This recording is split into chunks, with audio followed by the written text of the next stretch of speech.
Hi, my name is David Baudouin. I'm the Canadian Cheese Ambassador, and I am delighted to be here to introduce you to amazing pairing of Canadian cheese, of Rancho Vignola nuts and fruits, the best in the country, and beer. There are rules about beer and cheese pairings. The first rule is to try to go progressively from the mildest to the strongest. That way you don't lose your taste buds along the way. The second rule, very important, is to try to match intensities. If you have like a very intense beer and a very mild cheese, well, you're going to lose one of the two. And what you want is balance and try to get everything working together. The third rule, what you can do is also match the alcohol content with the fat content. Because if you go very little fat and very high alcohol, you need the high alcohol to work the fat. So that's also a very good thing to do.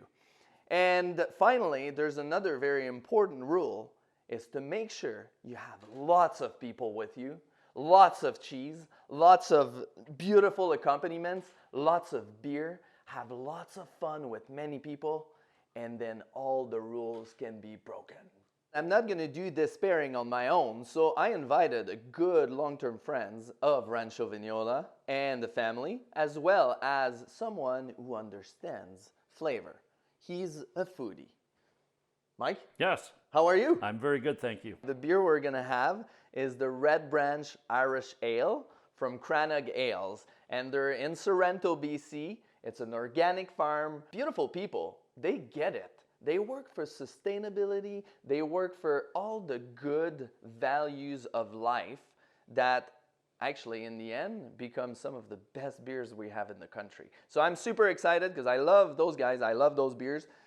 This cheese is also made in a plant that's 70% solar powered. Kootenay Alpine cheese. They make amazing cheese that are very unique. This one is a Beaufort d'Alpage in style, like the French they make in the Alps. It's a washed rind. It's a beautiful 5-kilogram wheel, and it's made only with summer pastured cow's milk. And to complete that whole experience, the honey sesame cashews. And this combination with the earthiness and the milkiness of the cheese, as well as that nice maltiness in the beer. The sweetness of the honey really brings out the earthiness of the beer and the cheese. Delicious pairing. Oh! This is awesome. You just get the nuts that keep going. You just like still have a little bit of the malt, but it's a fairly mild beer. But the cheese, earthiness and fat and Well, as you can see, I enjoyed that very much. it's all gone. Yes. Mike, we're moving on to another pairing with an ESB from Crannog Ales, and it stands for Extra Special Bitter, and you get lots of toffee notes to it. So even though you have the bitterness, but you also have that malty, toffee caramel style, and this is what leads me to the cheese. What we're having here is a Gouda, because the Gouda has that sweetness to it that will just dance hand in hand with the bitterness. We also have the caramel, and this is where I'm here to help. These are triple chocolate toffee, custom made for us in California by some really passionate candy makers. They're totally a winner, those things. So on that note, I think it's time to pop one of those, get a little bit of cheese, actually lots of cheese, because that's how you do it. The more the better. And then rinse it all with the beer at the same time. If you can, balance the quantities so it actually really comes together nicely. Wow. The caramel notes on that are delicious. The sweetness is great. It softens the beer totally too. Were you in the back just drinking different beer? Absolutely. That pairing is a match made in heaven. You know what I like the most? You get a lot of the triple chocolate and you get like lots of that sweetness. Afterwards, then get another sip of the beer and rinse it again. And now you have a little more bitterness. You realize, oh, this is Gouda. Cheese guy, cheesy jokes. Gotta have them. We're moving on to something that my palate just loves tasting because it wakes up my taste bud. We're talking about a sour here. It's a barrel-aged dark sour from Wild Ambition in Kelowna. This cheese that we're having with it is quite special. It comes from Quebec. It's called Adoré. There's good reason because I adore this cheese this year. It's been a very good find. It has a spruce bark all around it. As it ages, it becomes nice and soft and kind of almost runny, but it has that funk from a washed rind. And with sour, I love to bring the funk of the cheese. And then to make it all complete, what I love to do is a little nuttiness. Pistachios bring nice salt as well to counterbalance the sour. I would put this in the same category as a dry Riesling. Lots of citrus notes. The cheese with lots of fattiness to it. The citrus will cut through. So this is almost like a wine pairing to me. But this is also nice because it's a sour and you still have the maltiness, which is not typical in all sour beers. And we're putting it on a sourdough, and I know Richard wants to get into this. Oh, this is so amazing. What I really love about this presentation is the pistachios and their green fleck that they give. I really love the look of it. But also in the flavor, they really balance well with the cheese because you get this crunchy nut in there. We're looking for a combination of texture, and it's just awesome together. So we're moving on, and we have a nice fruity IPA. And if you know a little bit about IPAs, you're gonna get a little more hops. But with this one, a little bit of bitterness coming with it, but not extreme, and lots of fruitiness. So this is where we can make shine the fruits from Rancho Vignola. So we have two cheese that we're gonna do with this, so we can feature two different fruits. The first fruit from Rancho Vignola, if you haven't had those yet, they're the dried mangoes. They are so good. Just ask my kids, they go through bags of those in no time. And the other one is the dried pineapples. Acidity and sugar, the balance with the beer and the fruitiness, this is where we're taking it to a whole new level. So on the dried mango, we're having Lil Qualicum Island Breeze. It's a beautiful breed. Actually, in this last year, it's changed to a whole new level. It's just delicious with the mango and a little touch of coconut. That earthiness from the rind and the creaminess to it, just a perfect combination to go with the beer. And then pineapples. And pineapples work awesome. We put a little fresh chèvre on top of it and a little crunchy, drier goji berries just to make it look so nice and delicious and wrap up the flavor all together.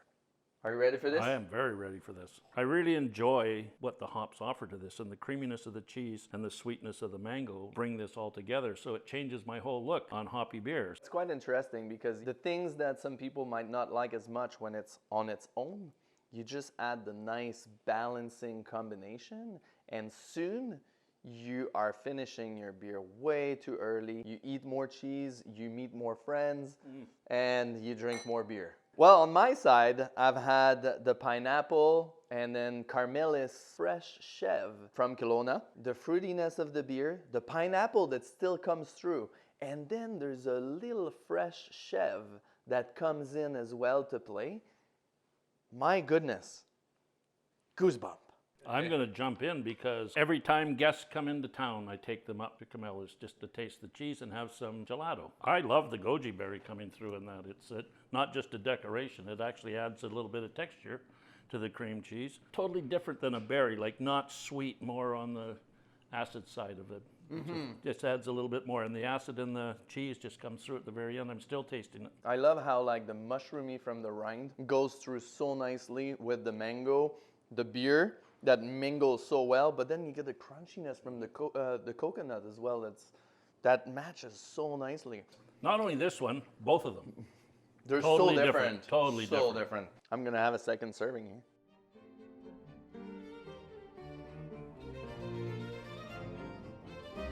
Beautiful. It's like a symphony.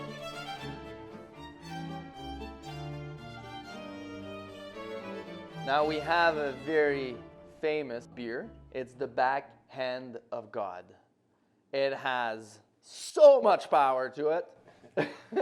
And this is why we bring the blue cheese to the equation, or the cheese that have a lot of fat.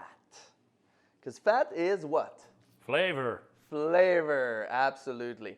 And we made sure Richard is here to taste this because Richard is the man to try the blue cheese. Am I right or wrong? Yes. Upper Bench Creamery in Penticton. Shayna is the cheesemaker, very small production with your dark chocolate on it to bring a little bit of bitterness to the creaminess and earthiness of the cheese, and then the fig for that sweetness that has such a nice combination with this. Because dark chocolate and fig on their own with this beer is awesome, but then that blue cheese. So let's give a shot to this beautiful beer from Cranach Ales. God always has to have a say. And not only that, Upper Bench is a very good winery at the same time. So I'll throw my winery part into that too. We get a little bit of everything through that bite. The fig also with like the grains and that texture that comes through. The bitter chocolate cocoa that comes, that matches so well, that makes me like get coffee tones in the beer. I agree. Even afterwards. And the earthiness that's still there with the cheese. I'm just like, more. I'm starting to understand where everything comes together with the beer. Similar to the wine, you get all the things that come together. The beer is doing exactly the same thing, just in a totally different way. Everything starts with a great product. So if you don't have good products, you're not going to get the same results. Now there's another bite going with it. For the second cheese, we have a bigger producer. They're called Fromagerie Belle. They're originally from France. They started making this cheese called Boursin. Boursin was very popular in the 1800s in France because that cheese has a very high amount of butterfat to it. Butterfat is flavor. And so Monsieur Boursin decided to start producing it locally with just real milk wherever he could in the world, which makes of Boursin the most consumed cheese in the world.